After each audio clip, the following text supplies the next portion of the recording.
working out together has become a passion for both of us, and we've realized on a very personal level the benefits of using exercise to help manage our ADHD. You aren't doing any exercise, start something that you feel comfortable with. Even if it's 5-10 minutes a day. Absolutely. Just start. It also improves cognition. It improves memory. It improves the ability to manage your own movement. Hi, everybody, and welcome back to the ADHD Eavesdrop, where you can be a butterfly on the wall and listen in on my conversations. Who am I? I'm Janine Van Stee. I'm an ADHD life coach who helps people manage their ADHD symptoms and live the best lives that they can. If you're interested in that type of thing, details are below. I would love to chat with you. And today I have my friend Mary, who's my workout buddy, my ADHD support, my friend and confidant, and just an all-around wonderful person. And we have had a very interesting journey in our friendship. And if you're interested in hearing that, that was the very first podcast we ever did, and we talked a lot about our friendship. But today we're going to talk mostly about exercise and exercise buddies and the benefits of those things for people with ADHD. So I just want to say welcome, Mary. I'm so glad that you're back on the show. Thank you, Janine, and welcome to all of the listeners who've tuned in today to find out what is that keeps us going 3 times a week to meet each other. 3 times a week for almost a year now. Yeah, so when Mary and I first started working out together, it was swimming, and we would swim together, and then we'd hang out for a while. And then it turned out that the pool got closed down, and we started walking together.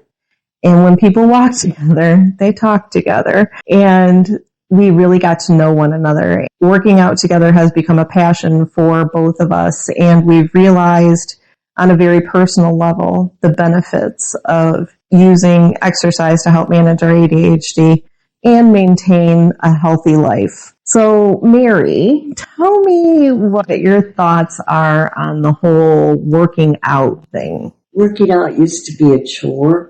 I think I knew there were benefits to working out, and I have worked out almost all of my adult life in some way, mainly swimming. Started in college, started with a college friend who swam in high school, and it was a routine. So similar to what happened with us. Mm-hmm. And then as we went separate paths after college, I maintained that pattern, but not for all the years. It depended on if a pool was close by and what my working hours were. But it was always by myself. I never found that person again until I found you, Janine. Thank goodness, because we definitely have seen the benefits of working out as partners. So let's talk a little bit first about just the benefits of exercise and for people with ADHD specifically. As we know, any physical activity that we do, whether we like it or not, releases endorphins and dopamine. So I know in my life, like every time we go swimming, I get out feeling like $100 or like $1,000 or $1 million or $1 billion.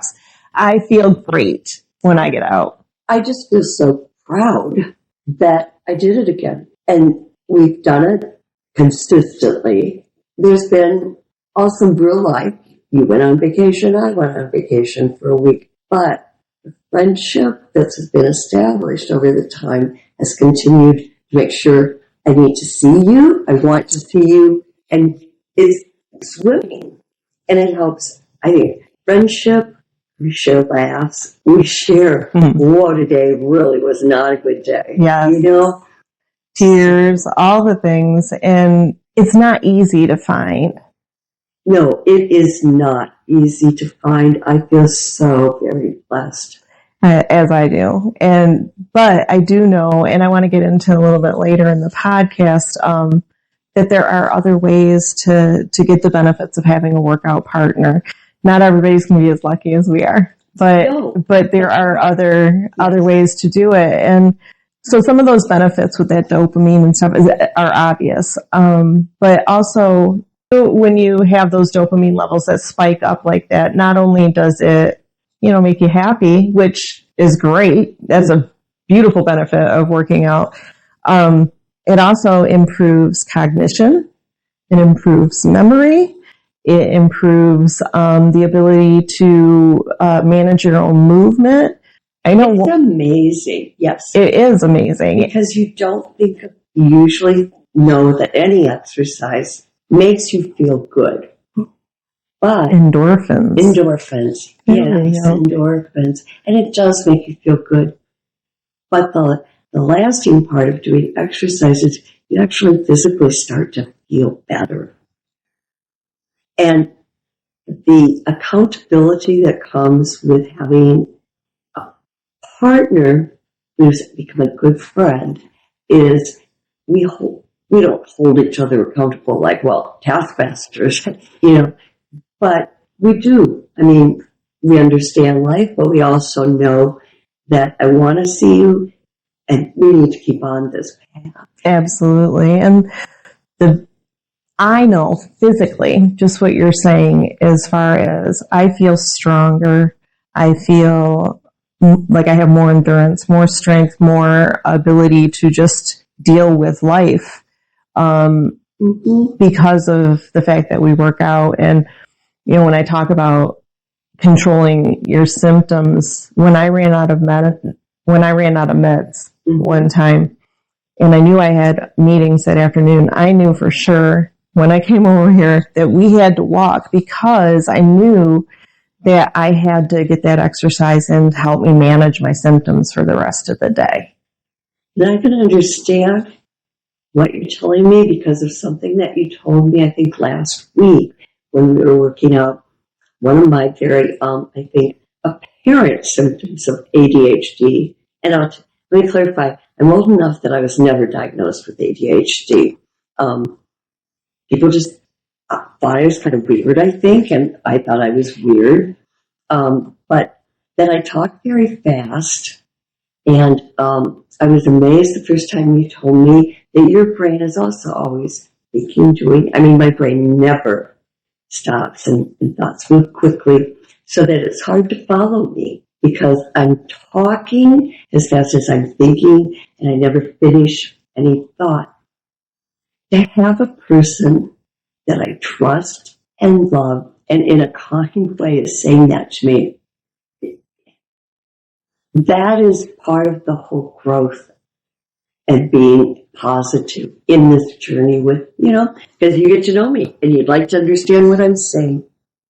And one other thing about accountability and setting goals is that we kind of can say to each other, maybe a little less today, or, put your butt down, lower because it's hard to see your own form. Oh yeah. And that's one of the benefits of having a partner too, is having somebody be able to say your form's off. And when you talk about having a partnership with somebody that you trust, when they say your form's off, you don't have an RSD event and feel like, oh my God, I'm a terrible person. Look how stupid I look, how embarrassed I am, because you have confidence in that partner. That they wouldn't do that. They wouldn't make that comment to hurt you or make you feel bad about yourself.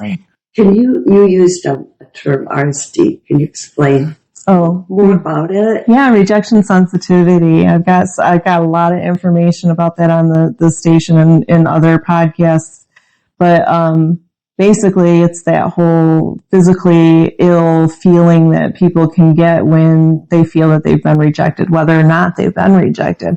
All they have to do is guess that they might have possibly been rejected, and they can go into an event where they're convinced that the person doesn't like them, that their relationship is over, that they're embarrassed, they're not good enough. A plethora of feelings that you can have during that time. I myself get a stomach ache and feel nauseous. Sick. Yeah.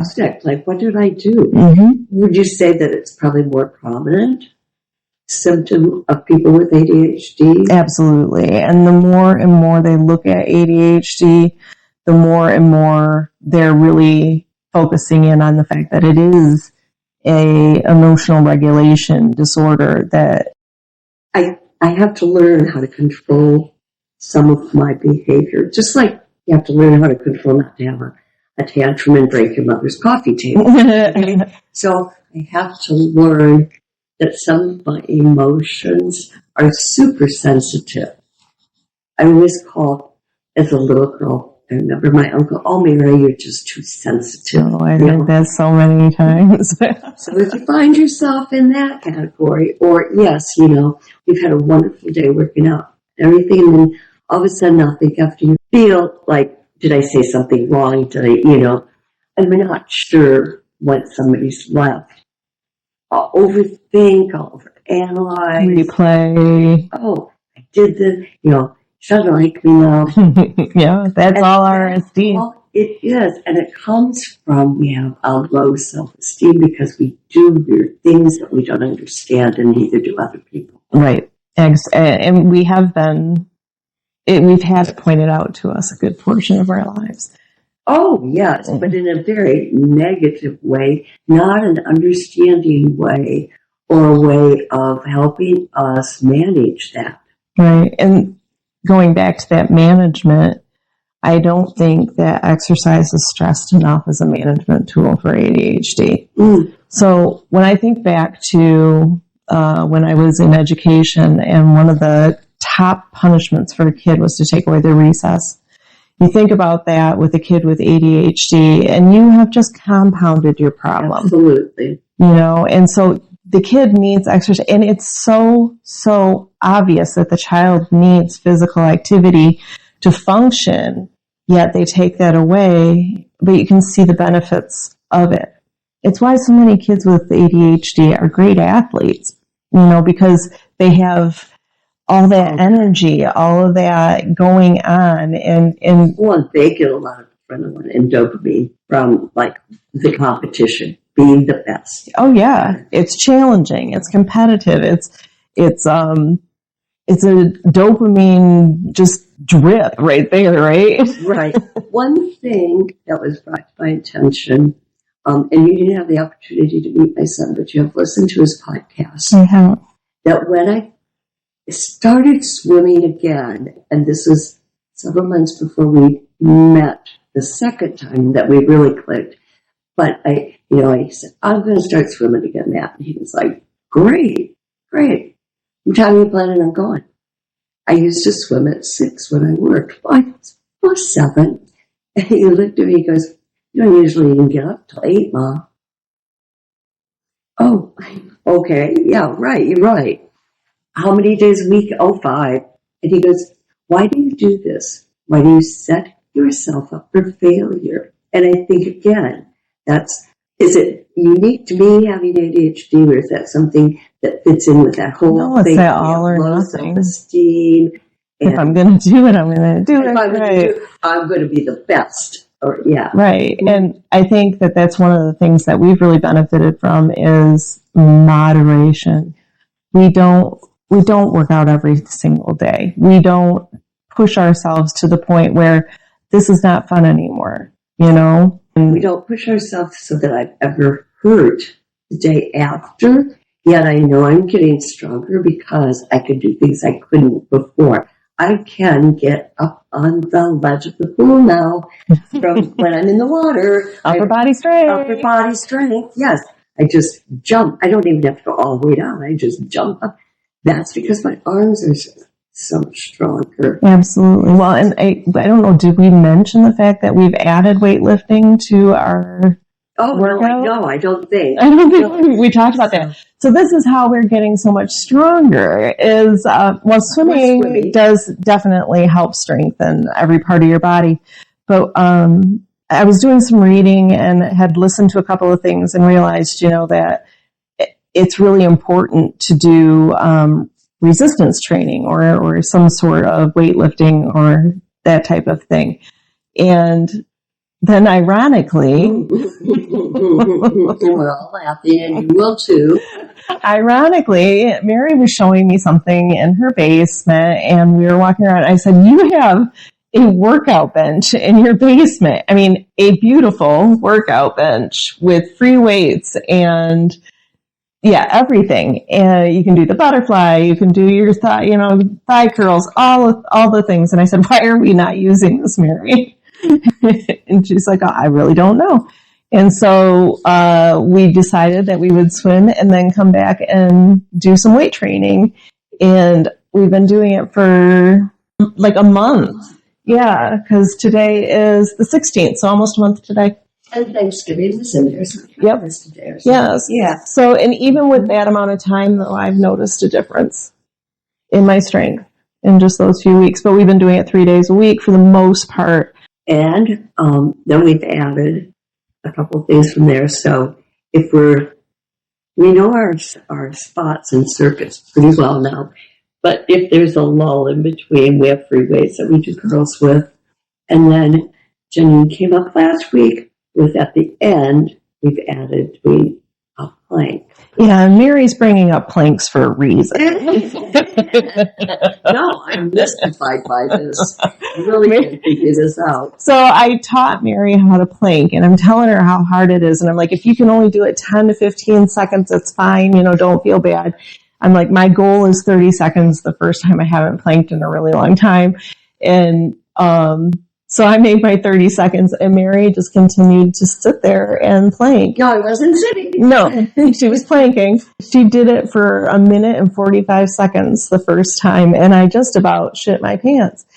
And she was like, "Am I doing it wrong?" And I'm like trying to figure out what she must be doing wrong. She's able to do this just so effortlessly. So today she made it 2 minutes and 5 seconds. And today I made it 46 seconds. So we are making progress, but yeah. I don't know. But I feel so proud of this fact. Well, I mean, Plank that long. probably. We haven't added how old I am. I was just going to say, there's also the factor that I'm 55 years old and Mary's 71 years old. So there's an age difference here, and she's kicking my ass in the plank. But I must say, along this journey, I have hurt myself when we were walking. Mm-hmm. Yeah. I love being with Janine for the person she is and the excitement she brings into my life. And I love that she watches out for me. But I try to keep up with her all the time. And I walked a little bit harder than I should have probably, and really had to go back, but didn't do any permanent damage at all. But sometimes it's like, okay, get back, Mary, Right. But I've never hurt. I've hurt myself, but I've never hurt. Well, we were at that point, man, we were up to like 4 miles 3 times a week, which was pretty impressive. In 50 minutes? Yeah, it wasn't a slow pace. No, oh no. And it was like 90 degrees. Hey, we were doing it though. We were not going to not do it. And then we would go out in the pool. I live on a lake, and we would go out in the lake because we were sweating so much. Remember, and we just kind of, we can't just lay there with our noodles. She needs having a bicycle now. Yes, we're going to bicycle. But the point to all of that, I guess, is that we've branched off different things from the main events of swimming and weightlifting, okay? But it's always been fun. Mm-hmm. And that's what life should be fun. Absolutely. And if you're having fun while you're getting all of these other benefits to help you, manage your ADHD, be in a better mood, be a better person to be around, all of those things, and it's fun, where do you lose in that?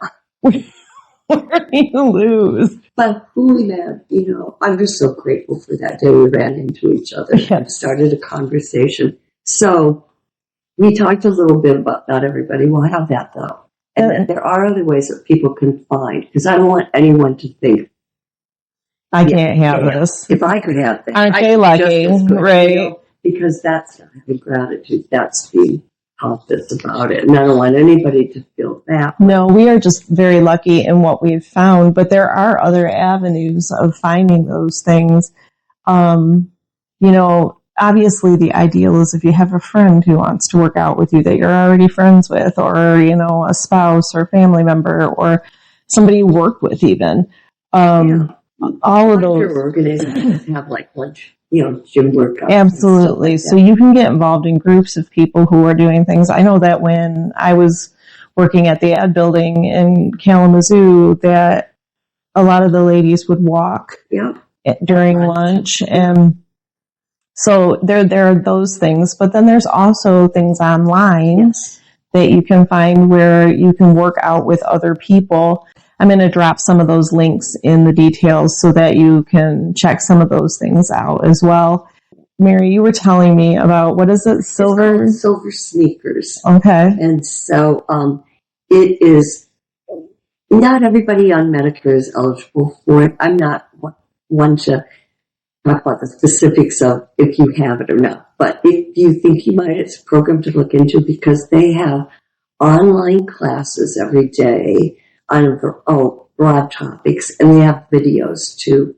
And then the other thing besides that I was thinking of is check out your local community library, because I know you can rent out like steps if you wanted to do step aerobics. They have a shelf of videos that you can rent out. So if you don't have the internet, you don't have access to a computer, but you still have a VCR, right, or a DVD player. There is that. And to check out libraries for if they're renting things out. Well, and I'm having a squirrel moment because I will never forget when I realized how many things you can check out at a library. And a sewing machine. You can a fishing pool. Yes. Which is exercise. A great way to spend a summer day. Absolutely. Go fishing. There are a lot of things at the local library that you can take out and help with exercise. Yes. And clubs, I think, community organizations, seniors, churches, taking classes and getting to know people in your classes. Physical activity classes, obviously, like a aerobics class or a yoga class, get to know somebody. Really, that's what happened with Mary and I. We weren't in a class together, but we were working out at the same time and we're in the locker room together. And so it was about proximity, right? Yes. So a big part of finding a workout partner is putting yourself in a position to find one. Yeah, you can't be at home. You have to be somewhere where other people are working out. And that's in a lot of different places. And you have to be kind of courageous. Very courageous. Because you might only be the one in that organization that's going to say, anybody want to get together like half an hour before work and do a quick aerobics class or something? We did that at schools. That we swam before. We swam before school. When I lived in a neighborhood in Indiana, a very close neighborhood, there were 6 of us that got up at 5:30 in the morning. We walked 2 miles, and we did that all year long. And again, it was accountability, it was proximity, and we had things in common. Mm-hmm. And so when you talk, you walk, and if you don't have a good feeling from it with the person, then you will, find someone. Because your mind, too, Janine, as I was going to say, is that I really do believe my mind is clear from the exercise. I think clear, and for sure I get a lot of work done in the day because I get up. One of my problems with ADHD is just getting up out of bed. Mm-hmm. But 3 days a week, we have reason, right? Yes. And then that kind of becomes the routine. And I know it would be tempting because we've played around with time quite a bit and we've realized, okay, 8:30 is unrealistic. We're not going to swim at 8:30.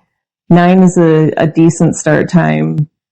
10 is too late. Mm-hmm. And so 9:30 it is. And so that's another thing about exercising is finding the right time in your day to do it. If you're not a morning person, saying I'm going to get up at 5 a.m. and work out is not going to be probably the best thing for you. I don't care what they say about working out before bed. Just make sure you put a couple hours in between, right? And work out in the evening. If that's what your body says, work out in the evening, work out in the evening.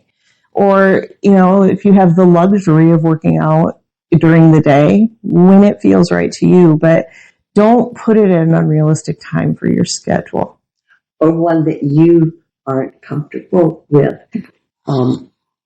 My husband and I used to go to the gym together after work. I got out of work a couple hours before he did, because he had an hour drive home from getting off work. I did not like going to the gym at 6 o'clock in the evening. I don't want to be doing that, especially in the winter. Didn't bother him at all. That had been his routine. So I started swimming right after work at a Y. We didn't work out together, but it worked better for us both because I didn't like going the time I went. So therefore, I didn't like the workout. Absolutely. So yes, time, where you go. Yeah, and so finding that somebody who can do it at the same time. And that's why I think it worked out for us, because we just happened to be there at the same time every day. And so it was like, well, we were already on the same schedule, so why don't we just do it together? If you have a friend who lives a long distance away and you're like, oh, I wish you lived closer, Zoom can bring you right into each other's living rooms. Get on a Zoom meeting and work out with your friend who's 300 miles away and do it together. And laugh while you do. We have had some very funny times together. Yes. Yes, and science shows laughter is good for you. And, everything about it is good for you. So I don't see the downsides. The things that surprise me, I think, about when I don't exercise. So like if we go a period of time where we're not exercising because it's Thanksgiving or whatever, my energy level drops. It just goes right to through the floor. And my emotional. Yeah. I can't get it's harder settled. To regulate your emotions for sure. I can't get settled. One, because I have this energy that I'm used to getting rid of, and I don't know what to do. And then it begins just the whole, I talk too fast, I think too fast, I move around.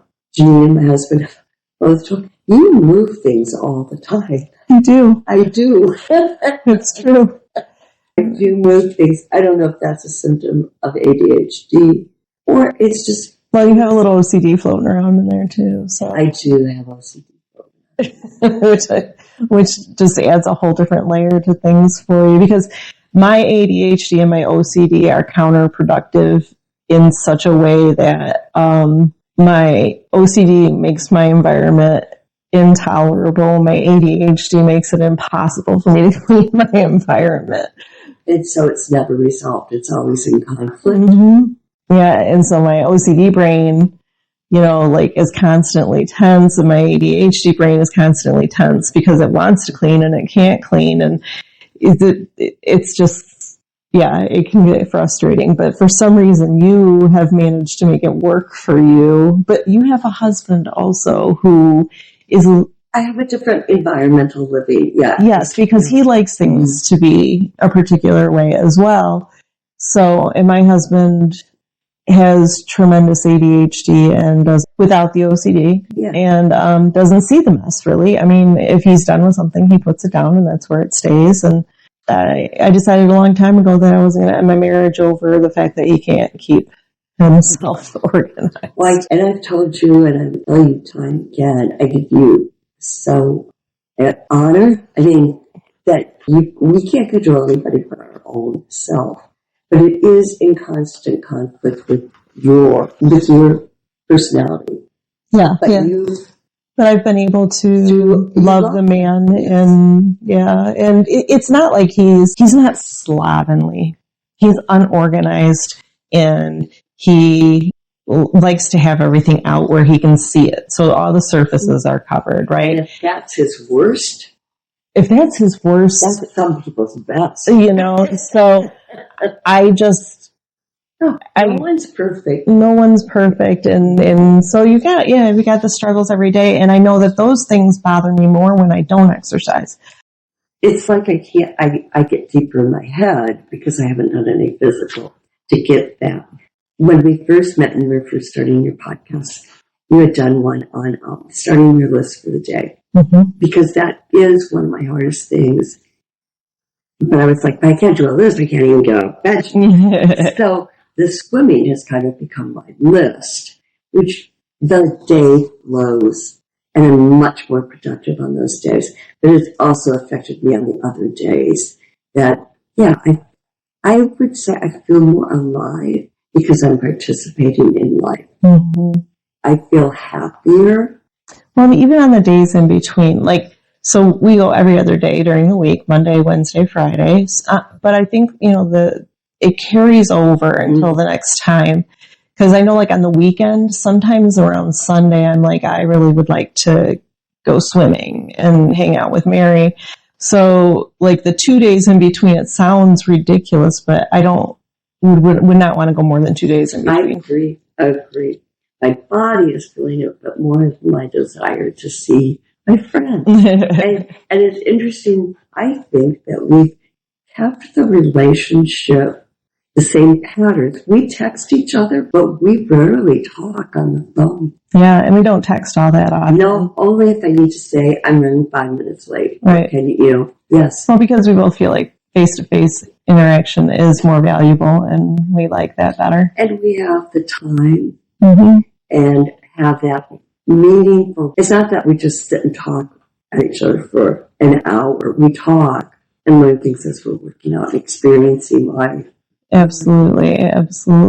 And I think that, the fact that we don't interact with each other a lot when we're not together, I think is really good for our relationship, because I agree. You could get really overwhelmed with a relationship if you are texting and calling and then seeing each other 3 times a week, and then it starts to get unhealthy, I think. I agree that one of the healthiest is that we see each other. Mm-hmm. Neither of us work right now. No. Well, I do my business, but I don't have a job. But not in a building or an office. Right. And we were both involved in schools. We were with a lot of people. So it was a huge switch of my personality when I retired, because I was used to being at work probably about 10 hours a day, 5 days a week, and I had 700 kids. I mean, I was constantly with people. And then I retired in a very rural area, and it's so quiet. I don't have anybody really to talk to and stuff. And social media, you can get immersed in and stuff. So I think a lot of our truth and our honesty and the depth of our relationship has grown, and it is because of our contact together. Real contact, yes. And so exercise brought us together and has made our lives so much better. Which just brought an idea to my mind that you will see, hopefully, that your pattern of exercising with someone stimulates someone else in your household. Oh, yeah, for sure. So interestingly, my husband has always lifted weights and was always very habitual about it. And then COVID came and we didn't join the gym. And then if he doesn't lift, he misses it. And so we bought the weight machine. My son came, my husband and my son worked together.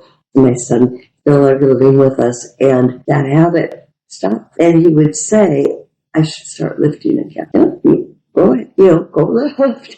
He made his own sheet. He started lifting about a week after we started. Yep. And he's been consistent.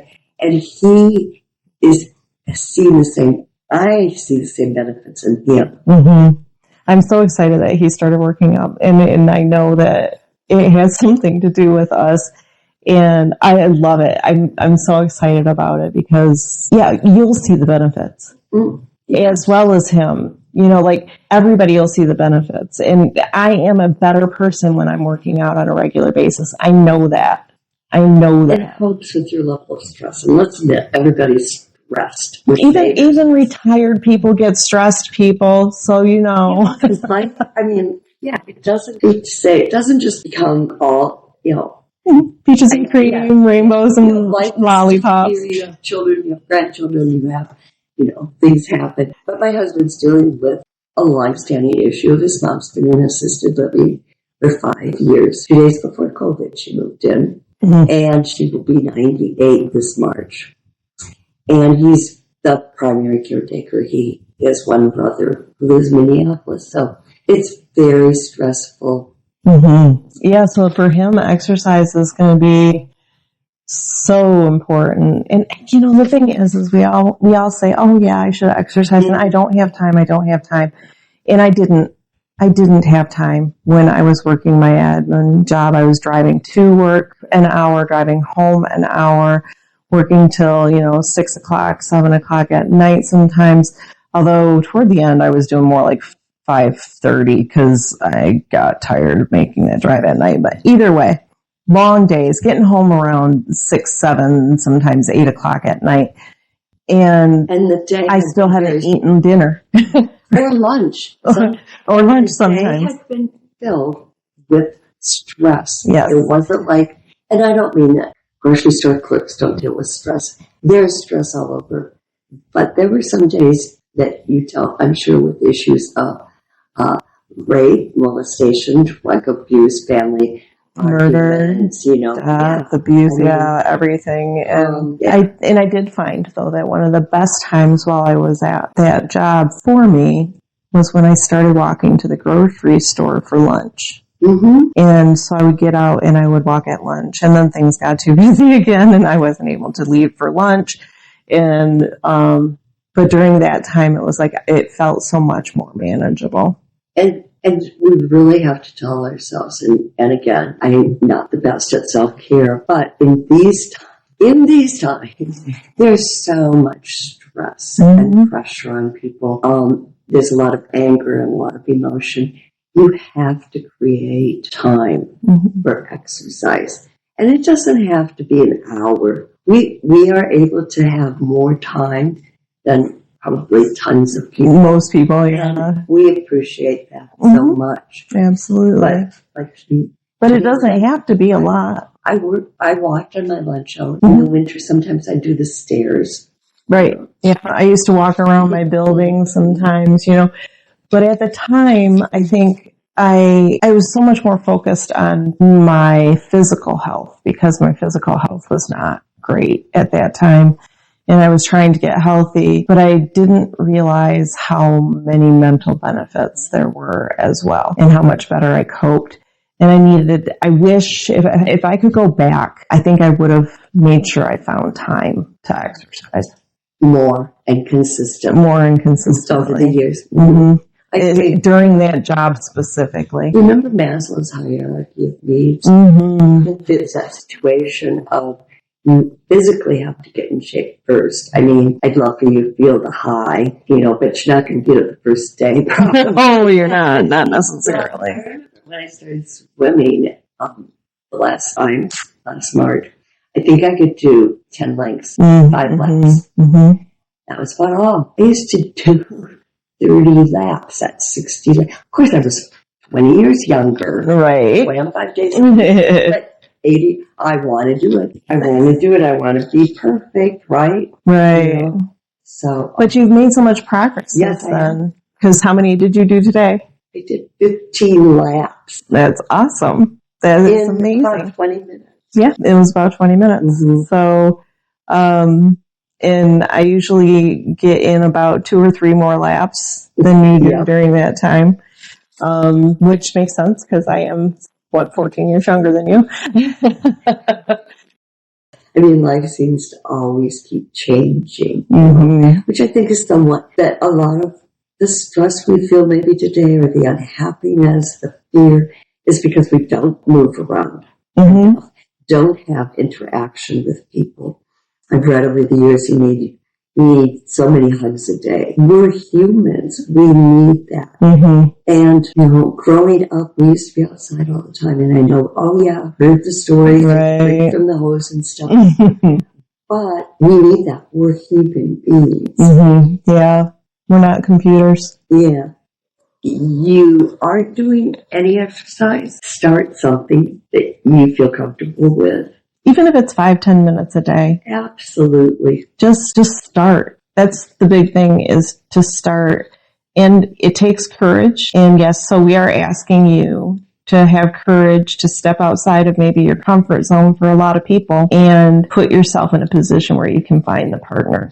Yes. That you need. Yeah. And you have, like Janine said, you have to be kind of courageous. Janine was courageous when she said, "You want to just go get coffee?" And later, what did you tell me? That you were I was nervous. Yeah, I was thinking, I overstepped my bounds. I rethought that like so many times. Like, I'm like, she probably thinks I'm crazy. Why would I ask, like almost complete stranger if they wanted to have coffee with me? But, And you know what? And some people will not respond well or will look at you. But that's not a person I want to partner. That's right. So just keep asking. You know, don't take it personally like we always do. Yes. Absolutely. Always think it's our fault. Yep. Yeah, absolutely. Well, Mary, this has been a fabulous conversation, and I so appreciate you coming back on the podcast with me and talking about this, because it's a huge part of my life. I'm honored to be here. We'll keep going on the journey, because there's so much more we'll learn about what we can do. I can get up on this room much. I'm so proud of that. Almost as proud as any academic achievement I ever made. Well, I have to keep people posted on our progress, so we'll have you back on. We're alive. We need to move. We need to act like fun. It, right? Yes. We're alive. We may need to act that way. Yes, we do. Absolutely. I've enjoyed this so much, Janine. Me too, Mary. So if our butterflies on the wall like what they hear and enjoyed our conversation, they need to remember to like and subscribe. And we'll see you next time. Bye, Janine.